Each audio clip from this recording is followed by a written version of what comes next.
corpos de bombeiros escreveram uma diretriz relacionada a sistema de abastecimento de veículos elétricos, conhecido como SAVE. E a partir dessa diretriz, todos os corpos de bombeiros estão publicando as suas instruções técnicas com base nessa diretriz, né? Inclusive, o Corpo de Bombeiro do Pará está com a sua IT, né, sob consulta pública. Então, está aberto aí para quem desejar contribuir, mas ela espelha, né, justamente a diretriz nacional de veículos elétricos. Então, hoje nós temos aqui especialistas na área, né, de sistemas de abastecimento de veículos elétricos. Temos o professor Daniel, que é especialista em chuveiros automáticos, sprinklers, né? E, neste momento, eu passo a palavra para o professor Ronaldo. O professor Ronaldo tem contribuído de forma muito grande, né, dentro, né, das instituições, no desenvolvimento aí, né, do conhecimento, nas discussões relacionadas a este assunto, né, da mesa. E eu passo a palavra, né, para o professor Ronaldo. Professor Ronaldo, pode comentar um pouco aí sobre esse assunto que é tão aguardado, né, pela população aí de segurança contra incêndio, o povo aí que trabalha com projetos, síndicos também, tem muita gente mandando mensagem para mim, né, preocupado com relação aos sistemas de abastecimento de veículos elétricos, se pode, se não pode, quais são as exigências, se é necessário instalar chuveiros automáticos, se não é, qual é o procedimento. Mas é importante, antes de mais nada, antes de proteger, é importante a gente conhecer. E o professor Ronaldo ele vai discorrer um pouco sobre esse assunto. Boa noite, professor Denilson, professor Daniel, professor Henrique, grande professor Tadeu, é um prazer tê-lo aqui com a gente. Esse tema, né, ele vem buscar a tecnologia, né, e as pessoas são apaixonadas por tecnologia, né, tudo que chega de novo para poder melhorar a nossa qualidade de vida e trazer ganhos é sempre muito bem-vindo. E meus parabéns aí pela EMBEC, né, professor Denilson, por trazer esse tema de segurança contra incêndio, não só segurança contra incêndio, mas um tema que envolve diretamente a vida das pessoas, né? Quando a gente pensa em veículo, né, é através deles que a gente consegue chegar, né, em todos os lugares, né? Não só um veículo de passeio, mas ônibus urbanos, né, e tudo mais que vem atrelado a essa nova tecnologia.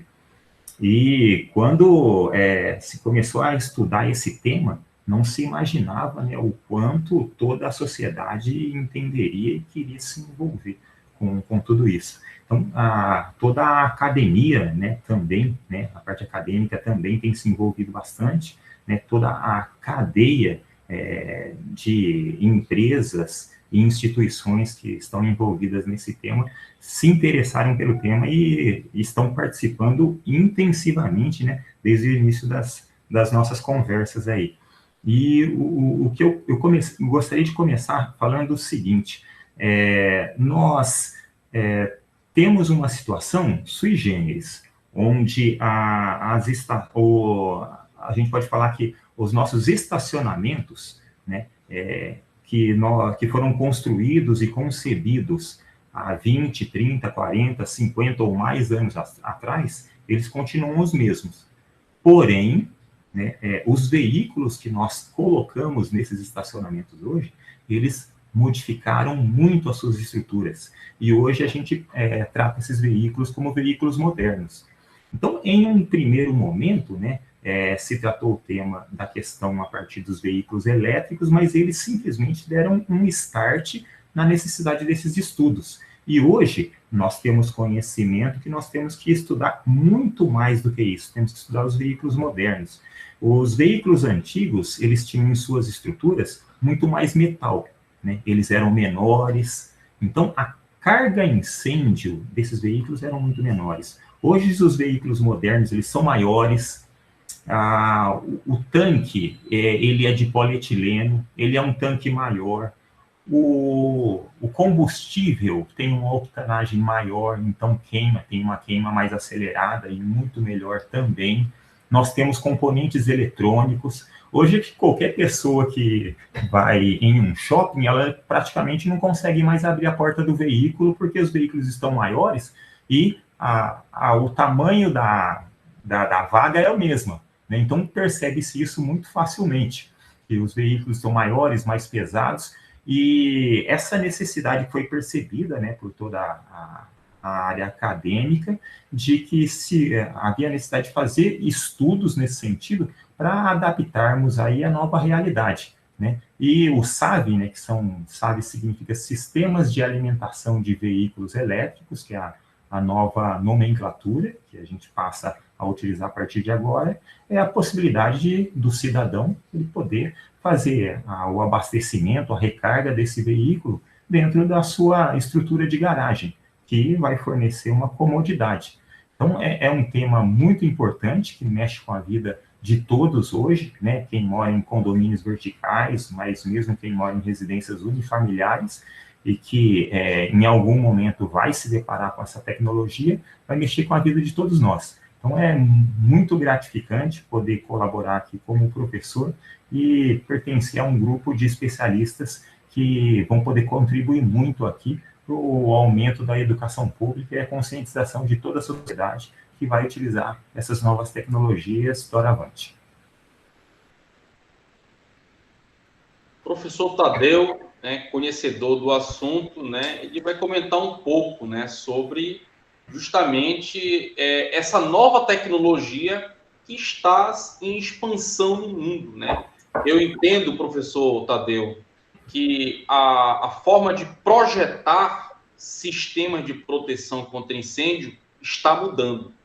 Com novas tecnologias, é necessário grupos de estudos, como aconteceu nos últimos anos, né? E hoje, publicações de novas normas, novas instruções técnicas, justamente para continuar protegendo a vida, o patrimônio. Então, a forma de projetar ela está mudando. Professor Tadeu? Bom, boa noite, Davidson. Boa noite, Ronaldo. Daniel, é um prazer estar aqui com vocês hoje. A academia é um lugar que tem um lugar quentinho no meu coração. Eu sempre gosto de estar nesse ambiente, que ele é o lugar onde a gente está emocionalmente. É muito bom estar aqui. Eu acho que esse processo todo ele tem uma coisa super interessante, Davidson, que é a legislação e a academia, elas seguem a sociedade, né? A sociedade vai se transformando, as coisas vão acontecendo e a legislação tenta organizar a bagunça, né? Criar as regras de convivência, etc.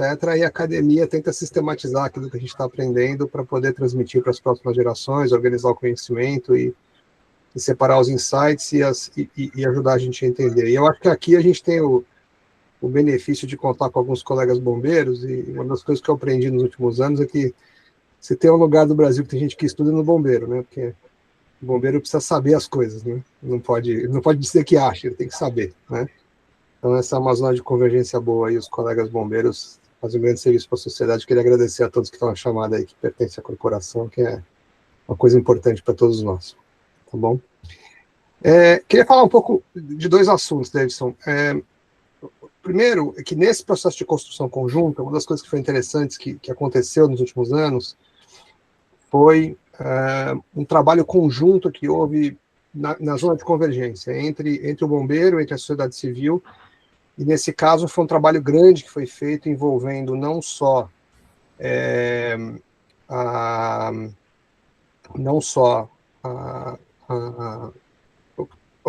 a indústria, mas envolveu a indústria do automóvel, a indústria da instalação elétrica, a indústria da construção civil, a indústria de gestão de condomínios, o bombeiro, segurança pública, políticos, enfim, a gente conseguiu fazer uma convergência de muita gente interessante para trabalhar nisso.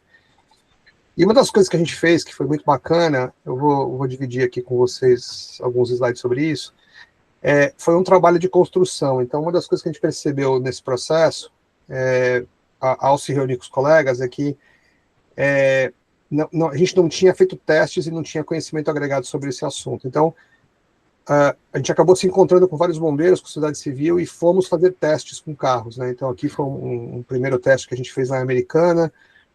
Depois a gente fez testes, participou de processos de educação, como que a gente está fazendo aqui junto com os bombeiros, e fizemos alguns testes aqui. Esse aqui foi em Vinhedo, e depois criou-se um laboratório na Escola de Bombeiro em Franco da Rocha, para testar, né? Para ver como é que era esse processo do incêndio e fazer experimentações, etc. e tal, né? E aí, desse processo, a gente aprendeu algumas coisas importantes. O primeiro é que existe uma questão fundamental que tem que ser feita, que é levar em consideração de que a gente sai de casa e se a gente não encontrar com o bombeiro trabalhando, está tudo bem, mas o bombeiro encontra com o trabalho todo dia. Então, a gente tem que pensar as estruturas na construção civil para a segurança do patrimônio, etc., mas também para a segurança do profissional que vai entrar e vai fazer o combate de um eventual sinistro, e os sinistros vão ocorrer, né? Então é importante a gente ter isso na cabeça, né? Que um dia uma pessoa vai entrar para combater um sinistro, tá bom? O que a gente aprendeu com isso? Que primeiro, acho que é um pouco disso que o Ronaldo colocou, é que o problema não é do tipo de carro, mas é da garagem, né? Então, quando você tem uma edificação, você tem uma garagem, você precisa considerar que você tem vários riscos com carros modernos, mas se você olhar a estatística disso, você vai perceber uma coisa interessante. Primeiro que a probabilidade dos eventos de incêndio hoje em carros eletrificados é menor do que no carro a gasolina. E o que é interessante é isso aqui, é que a liberação de calor total num evento de combustão, né, do carro a combustão e do carro elétrico é equivalente. E por quê? Por causa daquilo que o Ronaldo falou, quer dizer, os carros modernos têm muito plástico e borracha, e eles queimam, né, e eles liberam calor. E aquilo que produz deslocamento no carro, que no caso do carro a bateria é a energia química armazenada nas baterias, no caso do carro a gasolina é a energia química armazenada no combustível, basicamente é equivalente, porque é a energia que você precisa para mover algumas toneladas de material por 400 km. Né? Então, você tem que ter mais ou menos a mesma quantidade de energia. E, portanto, quando libera isso para o ambiente, vai ser equivalente. Tem uma dinâmica diferente, mas a energia em si liberada, ela é equivalente, tá bom? A gente aprendeu também que o combate se faz com água, que é uma coisa importante, porque tinha muito questionamento sobre esse assunto, né? E que era importante você separar as áreas do conhecimento, focar na engenharia elétrica e nas ciências de detecção, alarme e combate a incêndio. Tá? Então, eu acho que o grande ponto aqui para a gente colocar com relação ao teu questionamento o que a gente aprendeu nesse período, eu acho que o Ronaldo vai concordar comigo, é a gente separar os conhecimentos por áreas, né? E trabalhar as especialidades. Então, uma das coisas que a gente aprendeu, né, que, pô, o bombeiro já sabia disso, mas a gente aprendeu, né, que existe, de fato, uma correlação entre instalações elétricas mal feitas e incêndios, né? Porque o curto-circuito normalmente começa o incêndio.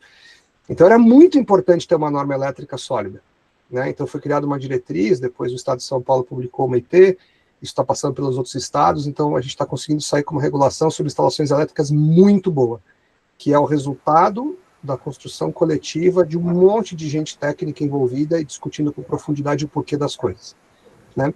E feito isso, criando esse marco, a gente já resolveu o problemaço, que é a questão da instalação elétrica bem feita.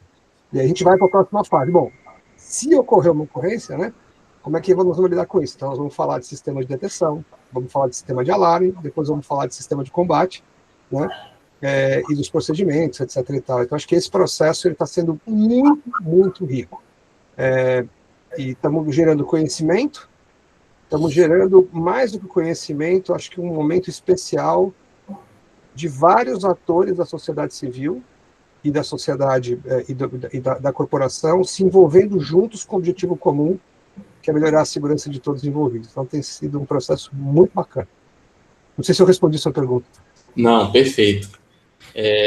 A tecnologia, como nós discutimos aqui, ela geralmente vem depois do surgimento da tecnologia.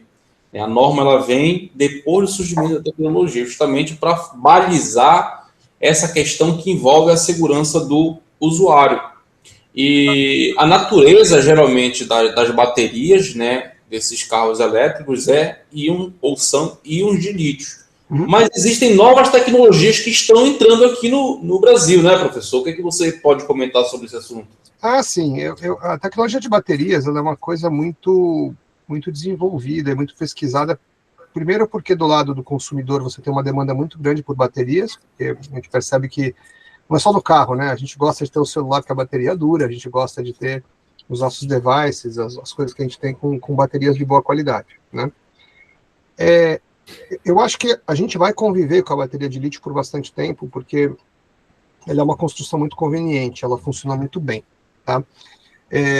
Mas você tem baterias de sódio, você tem N pesquisas e desenvolvimentos em volta de novas tecnologias. O que eu acho que é interessante a gente levar em consideração é que a bateria em si, ela não é por si só uma fonte de problema, né? Ela, na verdade, quando ela é bem construída, ela acaba sendo uma solução, né?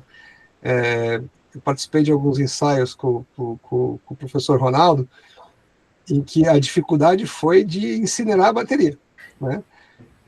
Ela se desenvolveu tanto que a gente tentava colocar fogo, ela não pegava fogo, até meio frustrante. Eu queria que ela pegasse fogo, né? Mas tem um motivo, porque a gente faz piada, mas é porque para o fabricante de carro, pensa o seguinte: se o fabricante errar o projeto, ele joga no lixo umas centenas de milhões de dólares. E não tem como voltar atrás, porque o produto já está pronto e o cliente não compra. Nenhum cliente do mundo gosta de comprar produto que é perigoso, né? As pessoas têm que se sentir seguras, acho que é o primeiro pré-requisito. Então, acho que a gente pode ficar tranquilo com isso. Mas o que se apresenta hoje no mercado e o que a gente tem para consumir são, sim, baterias de lítio em diversas apresentações, né? E é o que tem nos carros hoje, e é, sim, uma tecnologia bastante segura e da qual os fabricantes de carro tomam muito cuidado e acho que estão entregando bons produtos para a gente no mercado, tá certo? Volto a dizer, sempre vai ocorrer um sinistro ou outro, que a gente tem que estar preparado para lidar com esse risco e calcular as estatísticas de maneira bem feita. Tem uma coisa, Davidson, que o pessoal muitas vezes pergunta, que é o seguinte: o que faz com a bateria quando ela fica velha, né? Sim. Tem uma coisa interessante, números, né? Eu gosto de números. Hoje, uma bateria de carro ela é feita para durar 3.000 ciclos de recarga, tá certo? E cada ciclo de recarga, um carro médio elétrico vai andar aproximadamente 300 km. Então, nós estamos falando de uma bateria que ela vai durar 900 mil quilômetros entre 100% da capacidade dela e o SOC de 80%. Tá? 900 mil? 900 mil quilômetros. Nossa. O que nós estamos falando é que esse carro, todo o resto dele vai estragar antes da bateria. Acho que depois da palestra eu vou comprar um carro. Exato, mas tem uma outra coisa que é interessante, né? Agora está diminuindo isso, mas a gente já trocou muita bateria de celular, né? Quando você troca a bateria de celular, você vai na loja e o cara não te devolve a bateria velha. E não é porque ele é bonzinho, é porque ele vende a bateria. A bateria usada tem valor econômico. E como o Lavoisier ele estava certo, né? Na natureza nada secreto se transforma. Os elementos químicos que estão na bateria, eles continuam lá. O que acontece é um processo de mistura química, né? Eles vão... A separação do eletrólito, etc., ela vai se misturando dentro da bateria, e a bateria perde eficiência por isso. Mas os elementos químicos ainda estão lá. Então, o que existe hoje é uma indústria altamente rentável no mundo de reciclagem de baterias. O que ela faz? Você pega a bateria, você descarrega a bateria, enfia no moedor, literalmente. Você produz uma massa preta, que chama black mass, em inglês, e ela passa por um processo de refino físico-químico, que vai separando os elementos. E lá na outra ponta da fábrica, você tem big bags, né, são grandes sacos, onde sai carbono, sai ferro, sai lítio, enfim, e esses elementos químicos voltam para a indústria para serem reprocessados em novos produtos, né? E é uma indústria altamente lucrativa, muito disputada. Todo mundo gosta de comprar bateria velha para reciclar. Muito obrigado, professor Tadeu. Ronaldo, a pergunta é: carro em subsolo é visto, né, carro elétrico, né, em subsolo é visto ainda com temor pela população. A população tem medo, né, de carro elétrico na projeção de uma edificação. A pergunta é bem direta. A água, ela apaga esse princípio de incêndio? Professor, eu vou começar pelo ponto de que nós estamos na academia, né? A academia ela tem que sedimentar conhecimento científico. E conhecimento científico se baseia por... nós temos que trabalhar aquilo que foi feito efetivamente, né, de testes, do que foi feito em laboratório e do que foi feito em atendimentos de ocorrências pelos bombeiros no país como um todo. Nós temos aí evidências, né, de que realmente em muitos testes foram utilizadas volumes de água, né, e o Brasil ele está em um ponto ombro a ombro aí com todos os corpos de bombeiros no mundo e, né, todos os estudiosos, onde em um certo momento, né, se trazia informações no mundo todo, eu falo no mundo todo, Europa, China e Estados Unidos, né? E é só qualquer um aí procurar na internet que em 2023 só que se falava era de 30 a 40 metros cúbicos de água para apagar incêndio em um único veículo, né? E aqui no Brasil os corpos de bombeiros, né? E a área da indústria, né? As montadoras em testes conseguiram resultados apenas com água, reduzindo bastante o volume da água utilizada, né, utilizando-se novas técnicas. Então, o importante é a utilização adequada, volumetria adequada, vazão adequada, pressão adequada, técnica adequada, né, que todos os testes têm trazido aí, que podem trazer resultados muito melhores, né. É claro que tem que entender que as novas tecnologias serão muito bem-vindas, né? Aerosol, manta, espuma, todos esses são instrumentos tecnológicos que vão ajudar muito, né, os brigadistas, bombeiros, né, e todos os técnicos aí, a poder melhorar a qualidade aí, né, dos combates. A gente tem que se basear em ciência, né? E aquilo que foi trazido para poder dar base para a diretriz nacional, né, foram testes muito bem feitos que dão uma tranquilidade muito maior para todos os usuários aí. E procuraram soluções, trouxeram soluções para poder embasar aquilo que nós temos hoje de direção normativa que está na diretriz nacional. Então, acho que é nisso que a gente tem que se basear, não em mitos, mas em realidade, em ciência, né, e é a ciência que direciona aí a convicção do ser humano. E nós, como professores, temos essa obrigação, né, de levar conhecimento científico e menos mito. Tanto a diretriz, né, de veículos elétricos quanto as instruções técnicas dos corpos de bombeiros trazem, né, no seu escopo a citação de proteção, né, dos veículos elétricos utilizando sprinkler. O professor Daniel, que é especialista em chuveiros automáticos, ele pode muito bem comentar um pouco sobre justamente esse tipo de proteção, né? Transformar aquele estacionamento na projeção da edificação, no subsolo, né? Em algum tipo de ambiente capaz de proteger aquele risco em caso de princípio de incêndio, né? Então, hoje já há estudo, né, de grandes empresas aí, de grandes seguradoras, né?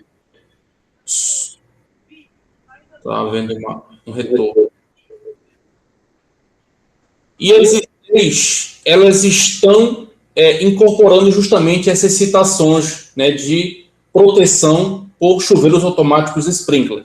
Professor Daniel, comente um pouco justamente sobre essa proteção aí de veículos elétricos através dessa tecnologia de chuveiros automáticos sprinklers.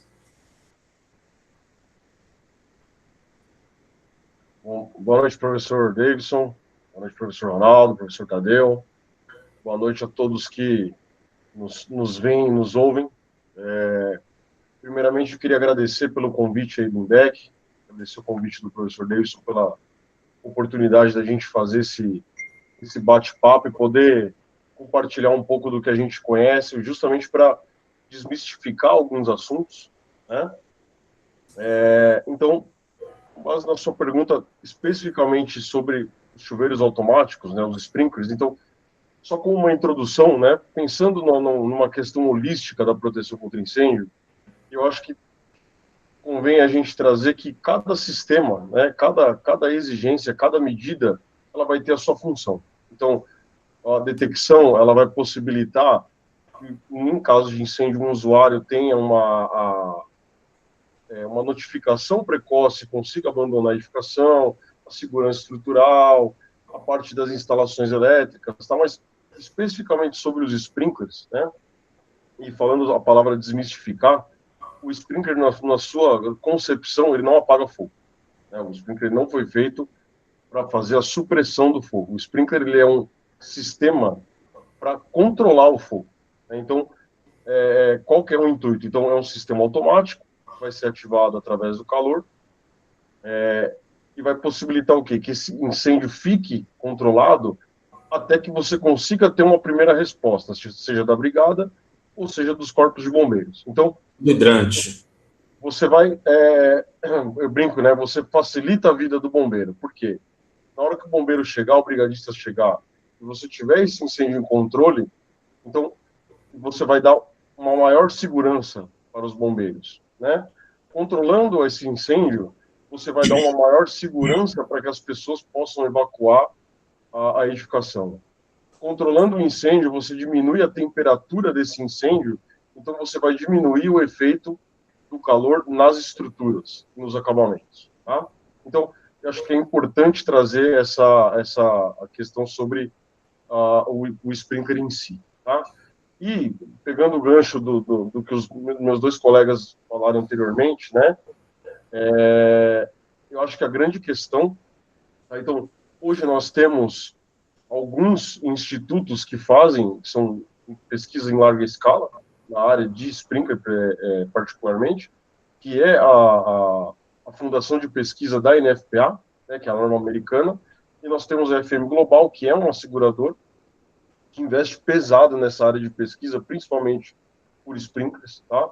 Então, dentro dessas pesquisas, o que se detectou? Foi o que o professor Ronaldo falou, que hoje a grande questão, além da bateria, acho que o grande agravante não é a bateria, e sim a mudança da composição dos veículos, né? Então, se a gente comparar, né, os estudos falam mais ou menos, então, o carro de 20, 30 anos atrás, ele tinha 30% de plástico, 70% de metal. Hoje é praticamente ao contrário, né?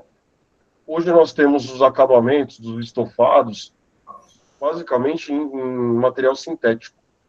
Material sintético tem hidrocarbonetos. Ou seja, um incêndio desse tem uma taxa de liberação de calor muito maior. Então, lá em 2022, a NFPA já mudou os requisitos dela. O sprinkler, quando falar de uma forma para quem não entenda tanto do assunto, você dimensiona um sistema de sprinkler através de uma grandeza que chama-se densidade de descarga. O que é a densidade? É o quanto de água eu jogo numa área determinada. Então, a densidade ela é determinada em litros por minuto por metro quadrado. Tá? Então, até 2022, nós tínhamos uma densidade, né, de 6,10, considerado como risco ordinário 1. Em 22, as garagens foram alteradas para risco ordinário 2. Então, aumentou-se essa densidade de 6,1 para 8,1, né? Visando justamente o quê? Eu descarregar mais água para compensar esse incêndio mais desafiador, tá? Vale ressaltar que agora o Corpo de Bombeiro aqui de São Paulo revisou a ET23 no ano passado, e a ET23 de São Paulo já adota, né, como forma de vanguarda aí, as garagens, independente do tipo de carro, como risco ordinário 2, tá? Nós temos aí na diretriz nacional, a Ligabom publicou uma diretriz nacional, né, que deu uma série de parâmetros aí para a questão das instalações elétricas, controle de fumaça, detecção. Então, obrigatoriamente, quando você tem garagens com SAV, né, quando você tem o carregamento, você tem que obrigatoriamente dimensionar com o risco ordinário 2, tá? E com sprinklers de resposta rápida. Há uma diferenciação nessa diretriz, que as edificações novas, você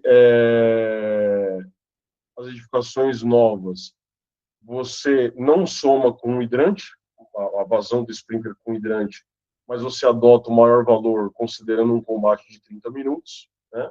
E as edificações existentes, você simplesmente instala o sistema de sprinkler, interliga a rede de hidrante e você vai usar o dimensionamento daquela rede de hidrante e a reserva de incêndio, que já foi dimensionada para o sistema de hidrantes, tá?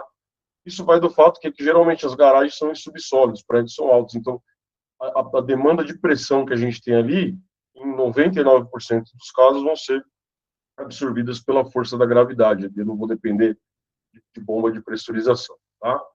E as edificações que já tenham sprinklers, sejam existentes, e tem como risco ordinário 1 do seu dimensionamento, você pode manter dessa forma, tá? Só mais um adendo, né? Falando sobre a NFPA, existe uma NFPA que é a 88A, tá? Na sua edição essa NFPA, ela versa sobre proteções exigidas em garagens, tá? Na edição de 2023, qual foi a grande revolução nessa NFPA?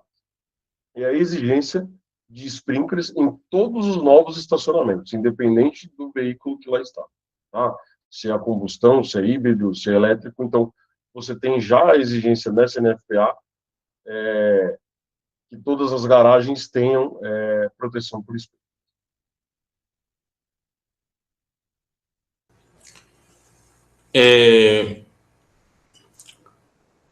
A gente sabe, né, que o sistema de proteção por sprinkler tem essa função de controlar. É muito importante, né, que a equipe de brigada de incêndio, seja de uma edificação residencial, principalmente, ou até comercial, tenha um treinamento muito sério, né? Tem um treinamento muito sério. O problema é que, quando se fala em brigada de incêndio, né, não é algo trivial. Pode até se tornar algo trivial, até no ensinamento, né? Mas quando você se depara com, imagine um veículo elétrico em combustão, né? Onde que se treina, né, combater incêndio em veículo elétrico? Eu estou falando numa situação de ativação, né, do sprinkler, e a equipe de brigada atendendo a essa ocorrência em primeira resposta, né?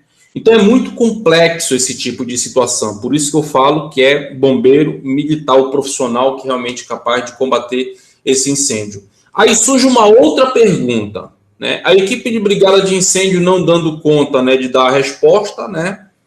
A estrutura, né, que envolve a edificação, onde toda a população reside ou trabalha, né, opera, né, suas atividades laborais, né? A estrutura ela vai estar exposta, né, ao calor. É por esse motivo, né, que a diretriz ela traz também uma observação para os profissionais da engenharia de estruturas, né?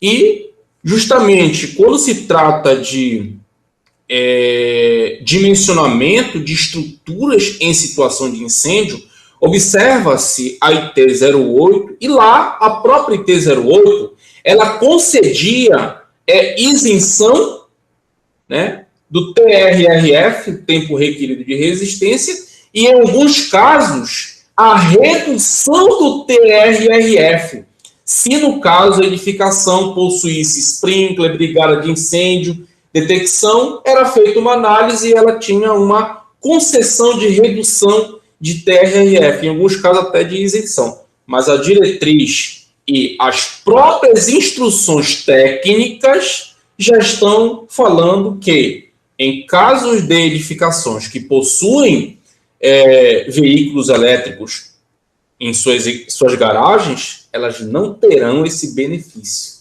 Ou seja, não terão o benefício de isenção do tempo requerido de resistência ao fogo, não terão isenções desse TRRF. Então, essa é uma observação para o engenheiro estrutural, o profissional que está fazendo o dimensionamento das estruturas. Isso é muito importante.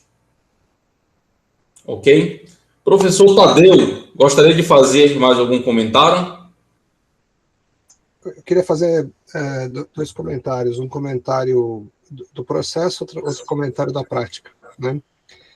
Eu tive o privilégio de ver sprinkler funcionando. Para quem nunca viu, eu recomendo que não tenha que ver de verdade, né? Porque se o sprinkler funcionando numa ocorrência de verdade, provavelmente não tem nada muito agradável acontecendo embaixo. A gente não deseja isso para ninguém, mas a gente teve o privilégio de ver nos ensaios lá no laboratório Franco da Rocha o sprinkler funcionando com carros pegando fogo. É realmente impressionante a diferença, né? Como a baixa temperatura, tudo aquilo que o Daniel Miranda descreveu brilhantemente aqui na preleção dele, ver na prática funcionando é uma coisa impressionante, tá? É realmente muito eficaz o sprinkler. Isto posto, eu acho que uma das coisas que a gente viu no processo ao longo dos últimos 2 anos é que existe um razoável consenso na sociedade quanto à necessidade de colocar isso em garagens novas, né, Daniel? Acho que isso está bem aceito pela sociedade civil. Ao mesmo tempo que existe... Opa, aqui vai ligar o sprinkler aí ou é só o... Não, aqui é só o incêndio lá no estacionamento. Ainda não chegou o sprinkler. Não, mas é interessante, acho que talvez a gente tenha até vídeos desse ensaio lá em Franco da Rocha com o sprinkler, mas é muito interessante ver o processo, porque como a gente fez as duas coisas, né, lá deu para comparar a temperatura do ambiente sem o sprinkler, depois com o sprinkler realmente a temperatura abaixa um pouco não, bastante, né? É muito funcional. Mas acho que tem um bom consenso quanto ao uso, é uma tecnologia bastante dominada, né, e bastante conhecida já pelos técnicos da área, e acho que é uma aplicação muito boa. O que existe é uma preocupação muito grande com relação à factibilidade e a viabilidade econômica de implantação disso em garagens existentes, tá? Tem um pepino aí, técnico para ser resolvido, tecnológico, acho que é um desafio. Mas, de uma forma geral, acho que é um consenso de que é muito bom, que o sprinkler é uma tecnologia excelente. Grande invenção da humanidade, o sprinkler. Quando bem projetado, quando bem instalado e quando muito bem dado a devida manutenção, né? Aí entra, né, a questão de se especializar. Você pode procurar qualquer curso de engenharia civil no Brasil que você não vai encontrar, né, na cadeira justamente profissional, a cadeira de sprinkler. Mas eu vou te falar de um negócio que eu acho que aí acho que é muito bom estar aqui no ambiente acadêmico falar sobre isso, que é o seguinte. O cálculo elétrico para circuitos elétricos, ele é um cálculo que ele exige especialização, mas um engenheiro eletricista formado com a NBR 5410, a 17019, a 6185 embaixo do braço, ele faz o cálculo elétrico, vai ter que ter dica de um cara mais sênior para ensinando ele, ao longo do tempo, ele faz. Tá? Projeto de tubulação hidráulica para chegar a vazão correta lá no canto da garagem, na hora que ele implanta uma rede de sprinkler, ele não faz. Né? Realmente você tem toda a razão, é uma área muito especializada, tem software específico no mercado para isso, tal, etc., mas o cálculo de sprinkler não sai fácil de um engenheiro civil ou mecânico recém-formado, ele precisa de muita experiência, precisa saber o que está fazendo, é um troço diferente, realmente.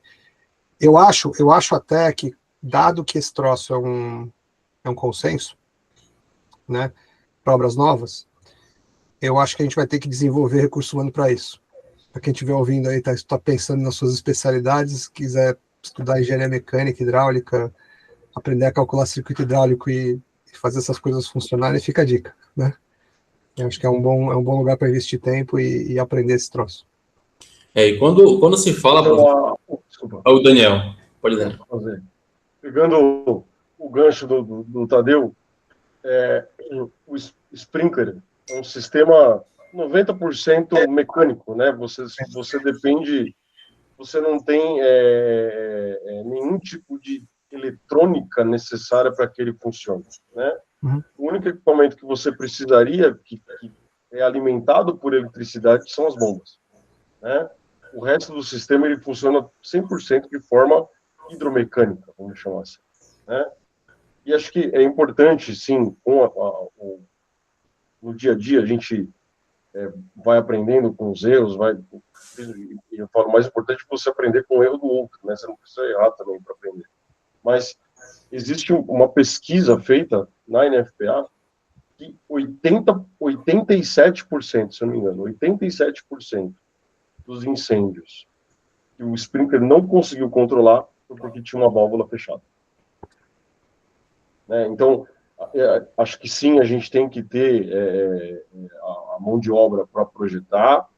Hoje, o mercado aqui carece de bem grande de mão de obra para instalar, porque também não é qualquer... Você não consegue pegar um simples encanador, um instalador, e executar um sprinkler. Ele tem muitas particularidades. Mas o principal também é ter a manutenção desse sistema. Né? Verificação, válvulas abertas, verificação de desobstruções das redes, manter as bombas funcionando, né? Então, porque não adianta você projetar, instalar, gasta-se, em muitos casos, aí, milhões de reais, e você simplesmente, num quadro, desliga um disjuntor e a bomba não está funcionando. Então, você vai perder todo o sistema. Né? Ok.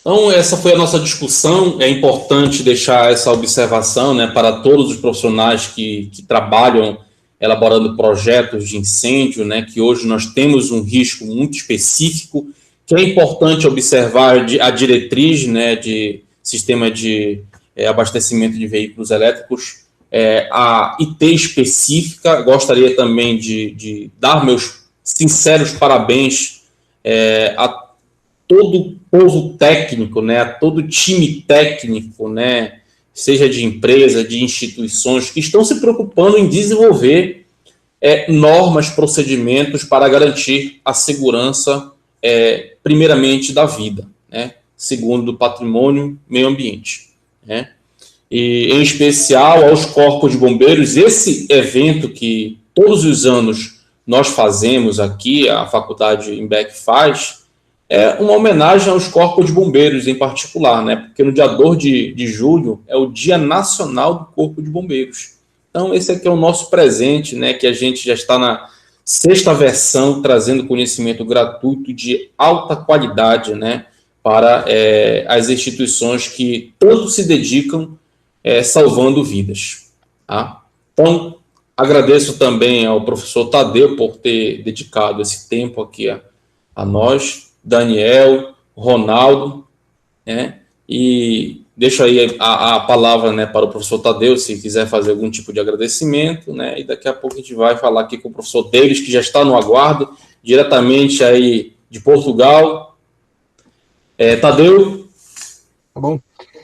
Não, eu queria agradecer a oportunidade. Estar com vocês aqui é sempre uma honra, um privilégio. Gosto muito do ambiente acadêmico, é onde eu me formei, é onde eu me sinto bem. É um lugar muito especial. E de novo, agradecer na figura do Ronaldo e dos demais colegas aqui o trabalho que os bombeiros fazem. Para quem não sabe, o Ronaldo, além de professor, é bombeiro, né? E faz um trabalho incrível aí na corporação, é uma pessoa muito especial e muito querida aí no setor. E queria agradecer a todos, em nome do Ronaldo, pelo Ronaldo, a todos os bombeiros do Brasil que fazem um trabalho incrível para proteger as pessoas, né, os bens e o meio ambiente. Eu acho que o mais importante são as pessoas. Né? E agradecer a você, Davidson. Eu acho que esse trabalho de organizar um evento como esse e promover uma discussão de qualidade é uma coisa muito especial e muito importante para as pessoas que estão escutando a gente. Perfeito. Obrigado. Daniel? Bom, queria agradecer mais uma vez aí pela oportunidade, poder compartilhar um pouco do nosso conhecimento. Com certeza agradecer aí os corpos de bombeiros que estão aí sempre estudando e lutando junto com a sociedade civil para que a gente evolua nível de proteção das edificações, né? Eu acho que há muitas pessoas, né? O país não tem tanto essa cultura de proteção, né? Essa cultura de catástrofe. Outras nações têm um pouco mais dessa cultura, principalmente nações que têm terremotos, têm desastres naturais, ou têm históricos maiores de incêndio, né? Você pega, por exemplo, Estados Unidos, você tem lá casas que são altas, casas de madeira, né? Casas que são compostas de materiais diferentes dos nossos aqui, mas eu acho que é super importante o nosso papel para trazer a conscientização e melhorar a cultura de segurança das pessoas. Obrigado. Sou Ronaldo, obrigado, Daniel. Sou Ronaldo. Professor Denilson, quero agradecer o convite e também parabenizar aí a INBEC pela iniciativa, né, muito importante, né, trazer novos conhecimentos aí das novas tecnologias, as novas regulamentações que estão surgindo, né, e como eu comentei no início, né, essa é uma daquelas que vai interferir diretamente na vida, né, dos cidadãos. Parabenizar aí a colocação do professor Daniel Miranda foi muito importante, né, na questão aí do chuveiro automático.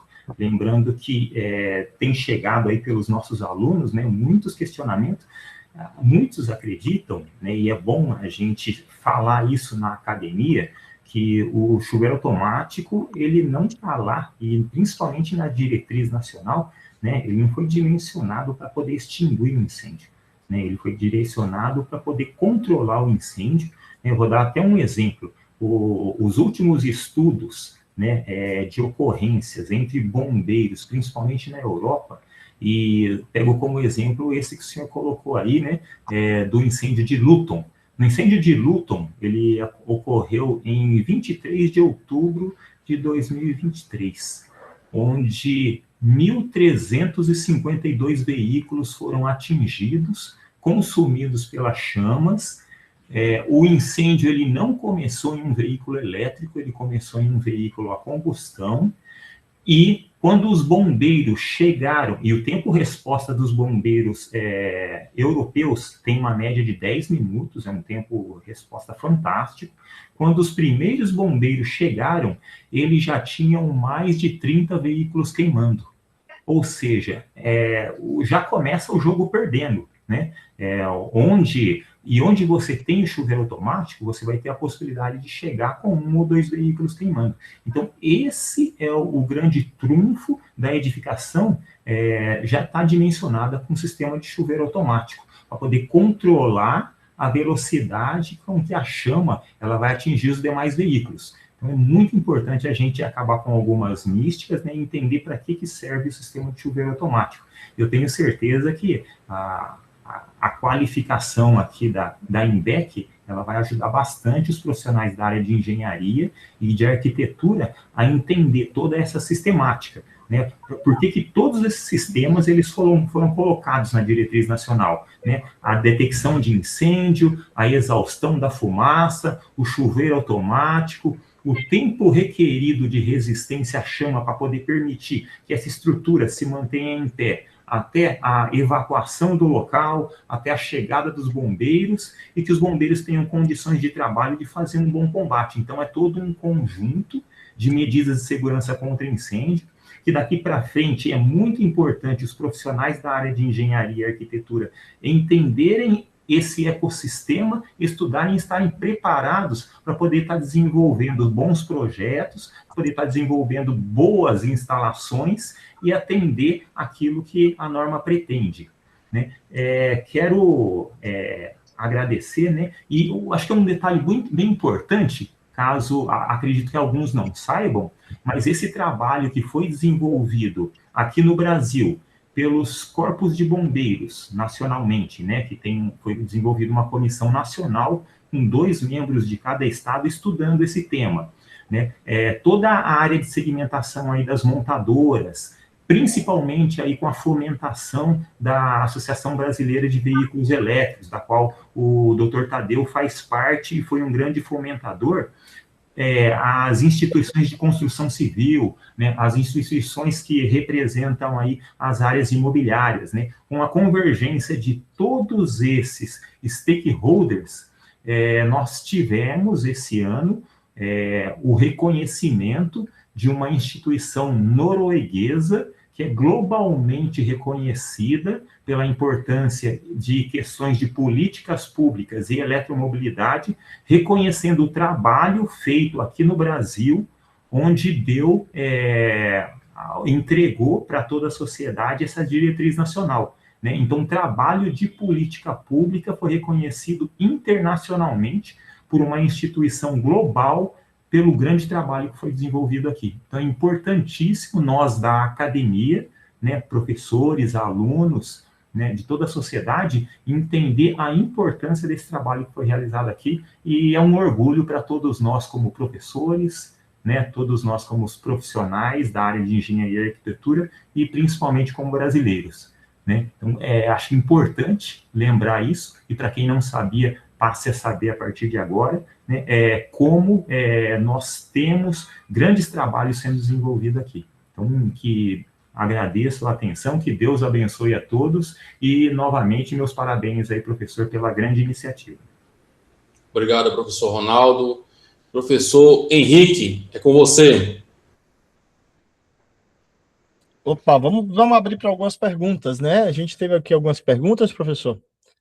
Você quer fazer alguma ou eu já posso fazer aqui a primeira? Pode fazer. Ó, tem uma pergunta aqui do Marcelo Guerra, né? Ele fez. A minha pergunta é: como projetar um sistema de detecção, alarme e principalmente combate em ambientes abertos? Né? Foi a pergunta dele. Como projetar um sistema de detecção, alarme e principalmente combate em ambientes abertos? É uma pergunta bem ampla, né? Uhum. Realmente, para a gente fazer uma abordagem, né, desse assunto, eu precisaria observar e fazer uma análise do projeto, né? Sempre a gente tem que observar quais são, né, os elementos que envolvem, entendeu, o projeto arquitetônico, para a gente justamente definir o tipo específico, né, de sistema adequado, né, a essa edificação, né? Então, realmente, antes de nós pensarmos numa tecnologia adequada, a gente precisaria fazer uma análise de arquitetura, primeiramente. Ok? Legal. Tem uma Professor, acho que posso... só para que não fique sem resposta, posso tentar ajudar? Pode contribuir. Tem chegado bastante questionamento de alunos, né? E muitos perguntam nesse sentido. Então, vou tentar dar uma delimitada. Às vezes, quando se pensa em ambiente aberto, a gente tem que entender se esse ambiente é coberto ou não. Então, muitos entendem de forma errônea que o ambiente aberto seria onde eu tenho apenas uma cobertura e todas as laterais abertas, né? Então, esse não é o ideal, né, para se entender ambiente aberto. O ambiente aberto é a área externa, descoberta, né, sem nenhuma edificação sobre ela, né? Se ele estiver pensando em só as fachadas abertas, e a pergunta foi detecção, sim, né? A norma de detecção, tanto as NBRs quanto as ITs, elas prevêem que laterais abertas não significa que não precisa ter detecção. Então, se esse for o entendimento de quem está perguntando, sim, precisa de detecção. Caso não tenha cobertura, né, aí sim a gente pode entender que não precisa do sistema de detecção. E é legal pontuar, né, que foi muito debatido entre as instituições de construção civil, que onde a gente vai entender que eu tenho o ambiente onde haja necessidade de sistema de detecção, chuveiro automático ou não, onde eu tenho só uma cobertura. Então, se essa cobertura, e os senhores podem ver lá na instrução técnica 25 do Corpo de Bombeiros de São Paulo, ela dá uma definição bem inteligente e a gente está utilizando isso daí para poder responder. Se eu consigo fazer, se eu tenho só uma cobertura simples, né, de uma garagem, onde o brigadista ou bombeiro ele consegue fazer o combate da área externa com alcance de jato de até 10 metros, onde todas as fachadas são abertas, ele pode considerar isso como uma área aberta e não precisa dos sistemas de proteção como se a área fechada fosse. eu acho que eu ajudo nesse ponto um pouquinho aí o entendimento. Teve que fazer uma condição de contorno, né, para tentar realmente responder a pergunta. Mas em termos, por exemplo, de sistema de sprinkler, né, por exemplo, quando você puxa, por exemplo, para os supermercados atacadistas, né, eu via muito no passado os supermercados atacadistas sendo, né, tendo a proteção limitada somente à área comercial e depósito. Né, se você for, por exemplo, lá para a área de estacionamento, que é coberto, mas as laterais abertas, lá também é devido à instalação de chuveiro automático, entendeu? Lá na área de docas, né, também lá é aberto e é devido, né, o chuveiro automático, ok? E lógico, né, observar sempre a norma específica, né, se você está lidando com riscos leve, ordinário, extraordinário, observar 10.897, área de estocagem, 16.981, né, e T24, né, área de armazenamento, ou a própria, né, em FPA 13. Henrique, mais alguma pergunta? Tem um aqui também bem interessante, que foi o seguinte, ó, o fogo em veículos elétricos gera água contaminada. Os projetos atuais já prevêem contenção para evitar poluir a rede pública? Essa é interessante. A questão, por isso que eu comentei, né, que a segurança contra incêndio, ela está ligada à proteção à vida, ao patrimônio e ao meio ambiente, né? E a questão do meio ambiente, o próprio profissional, o responsável pela segurança da edificação, isso pode recair muito bem ao engenheiro de segurança, isso ele pode responder, né, se houver de fato, né, contaminação de qualquer tipo de fonte, né, hídrica, fonte de alimentação, algum tipo de lago, entendeu? Posso colaborar aqui um pouco? Alimentar. Tadeu? Acho que a gente precisa... Esse é um assunto que precisa ser organizado. Sim. Aprendi também com os colegas que, em geral, não tem incêndio bonito, né? O fogo é bonito, mas a ocorrência é feia, né? Ela vai queimar, vai estragar, enfim. Motores a combustão soltam óleo, soltam gasolina, soltam fluidos, e todos esses fluidos são tóxicos, tá? Por definição. Então, não há, professor Henrique, uma diferenciação entre liberação de materiais tóxicos. Você pode discutir o elemento químico específico que sai numa situação ou na outra, mas é tudo tóxico. Queimou um carro, pode ser elétrico, a gás, a gasolina, vai sair coisa que não é boa beber, depois se essa água estiver misturada, tá bom? Isso é uma coisa muito importante para a gente ter clareza. Isto posto, de fato, os projetos das edificações precisam levar isso em consideração, que se tiver uma ocorrência, a água vai para algum lugar.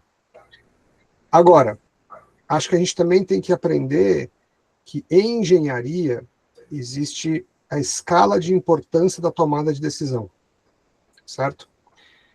Então, eu não tenho a menor dúvida, eu acho que os colegas aqui vão combinar comigo, que num projeto de combate a incêndio, detecção, alarme, combate a incêndio, a primeira prioridade é acabar com o incêndio. Sem dúvida. Bom, aí dado que vai sobrar água, nós vamos ter que ver o que fazer com essa água, né? Se for em quantidades ok, provavelmente ela vai ser retida pelos poços de drenagem da edificação que existem, mas se ela transbordar, ela vai para a rede, e vai para a rede de drenagem e é da vida, né? Eu estou falando disso porque, num dos ensaios que a gente fez, a gente passou por uma situação surreal, que é você ter mais de 50 bombeiros mobilizados, um monte de recurso, carro doado, equipamento, etc, etc, etc. Aparece um cara e fala, não sei se pode fazer um ensaio, porque eu não sei se essa água tem um problema, mas você estava no ambiente controlado, inclusive, entendeu? Então, de novo, eu sou um absoluto defensor do meio ambiente, acho que a gente tem que cuidar, não pode ter problemas tóxicos, etc, mas volto a dizer, engenharia é sobre escolhas. E você tem que elencar na ordem de importância o que você está fazendo para endereçar todos os problemas. Existe solução que endereça todos os problemas de maneira quase impecável? Existe, mas daí você tem outro problema que é provavelmente ela vai ficar com um custo que inviabiliza o próprio projeto. Então você tem que balancear as duas coisas, né? A necessidade, a escala de importância e o benefício do projeto. Esses são os meus 5 centavos aqui de contribuição. Professor Denilson, posso contribuir também? Eu acho que é importante alguns pontos, né? Nós, aqui do meio acadêmico, a gente tem que basear pelo aquilo que está de exigência, né, normativa, e principalmente foi direcionado na diretriz nacional, né? Então, é importante, né, levar esse conhecimento. Não existe essa delimitação de exigência de contenção para essa água, né? A única área de medida de segurança contra incêndio que exige hoje contenção e bacia de contenção, os senhores têm que ir lá na IP 25 do Estado de São Paulo, que é a proteção para líquidos igníferos, né? Então, legalmente, a única norma que existe bacia de contenção para contenção tanto dos líquidos quanto da água, né, é a IT 25, e puxando um pouquinho a sardinha para o meu lado, né, que eu gosto muito dessa área, né, e leciono nessa área, a IT 25 de 2025 deu um passo gigantesco na proteção do meio ambiente. Para aqueles que não saibam ainda, né, nós tivemos um grande incêndio aqui no Brasil, e também foi um incêndio considerado um dos incêndios maiores do mundo, aí foi em 2015, 2 de abril de 2015, 10h23 da manhã, incêndio da Alemoa, né? Então, o Ministério Público, um estudo, ele solicitou que fosse aplicada uma multa para a empresa, na época, de 3,7 bilhões. Não estou falando milhões, não, é com um bravo bilhões, para proteger o meio ambiente, porque teve um extravasamento muito grande de contaminação do meio ambiente. E aprendemos com isso, e a Instrução Técnica número 25, agora de 2025, ela exige também que seja considerado na bacia de contenção a água de combate do incêndio. Olha só que evolução, né? Então, trazendo aí, né, para quem não tem esse conhecimento, a contenção, né, utilizando o volume da água de combate, está previsto na IT 25, e foi um passo muito grande e importante no avanço aí da segurança contra incêndio. Na verdade, só para repassar e finalizar já, né? Eu sou físico, né? E também sou engenheiro. Lá na física, o maior desafio na física é encontrar uma única equação, uma única teoria capaz de resolver todos os problemas, desde a mecânica quântica até a relatividade geral. Até hoje, ninguém conseguiu. Não vão conseguir tão cedo, entendeu? Existem candidatos. Traduzindo para a engenharia, a gente não vai conseguir resolver todos os problemas, entendeu? Como o professor Tadeu comentou. Henrique? Professor, tem uma pergunta aqui que eu acho que a gente não podia deixar passar. Se alguém puder responder rapidinho por causa do horário, mas eu acho que é muito, muito boa e uma dúvida assim maravilhosa para todo mundo que está aqui. Que é o seguinte, ó. Tem alguma estatística sobre as causas dos incêndios já ocorridos que traga, ó, quanto foi problema na bateria e quanto foi na instalação elétrica, a infraestrutura de carregamento? Se já existe algum estudo que mostre esse percentual. Existe.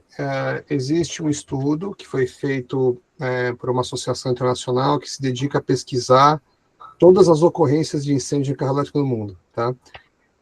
E o que a gente observa é que apenas 16% das ocorrências de incêndio ocorrem com o carro durante o processo de recarga e não tem uma correlação estatística relevante, acho que indo um pouco na linha do que o Ronaldo colocou, a gente tem que olhar para os dados. Então, não é, se você pega a amostragem e as ocorrências, não tem a correlação estatística relevante entre a recarga e o incêndio, tá? O que a gente observa é muito incêndio, a maior parte dos incêndios ocorre com o carro parado, sem fazer nada. E por quê? Porque, normalmente, aí sim tem correlação, o incêndio ele vem de um dano mecânico na própria bateria durante o deslocamento, seja por impacto, seja por alguma outra coisa, e aí dentro da bateria começa uma reação de curto-circuito que vai se alastrando pela bateria até que chega uma hora que ela esquenta muito, ela rompe, tem o thermal runaway, etc. Mas curiosamente, a maior parte, assim mesmo, disparado estatisticamente, ocorre com o carro parado, sem acontecer absolutamente nada. E por isso que o professor Ronaldo colocou, e eu acho que isso faz muito sentido, que é o seguinte, o dono do carro vai parar o carro em qualquer lugar. Né?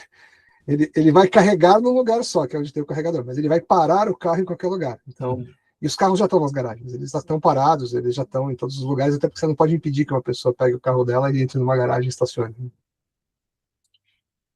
Maravilha, muito bom. Então, pessoal, agradecer aí aos professores, agradecer as perguntas.